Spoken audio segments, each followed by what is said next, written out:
இஃபாஸ் தன்னோட 6 விக்கெட்டை தொடங்கிட்டாரு. மணி டு இஃபாஸ். அங்க ஒரு ஷார்ட் பால் ஃபைன் லெக்ல ஒரு நல்ல ஷாட் கிராண்ட் 6.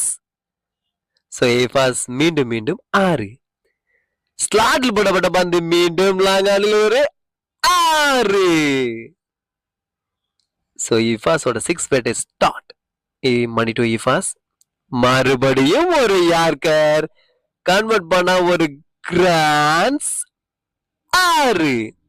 சோ இஃபாஸ் 19ல 52 ரன் ஃபில் பண்ணிருக்காங்க. சோ மணி டு இஃபாஸ். ஸ்லாட்டில் போடப்பட்ட பந்து மீண்டும் லாங் ஆஃப்ல ஒரு 6. சோ இஃபாஸ் ஒரு well batting. Asim to Ifaz. அங்க ஆஃப்ல ஏறி ஷார்ட் பால கன்வெர்ட் பண்ணி எடுத்திருக்காங்க. அங்க கேட்சுக்கான முயற்சி மீண்டும் 6. So Asim to Ifaz. அங்க ஒரு லோ டாஸா கன்வெர்ட் பண்ணி அங்க 6 ரன் பார்க்கலாம். அங்க கேட்ச். ஸ்பாட்டன் லவர்ஸோட பெரிய பேட்ஸ்மேன் இப்ப வெளியே போறாரு, அவுட் ஆயிட்டு.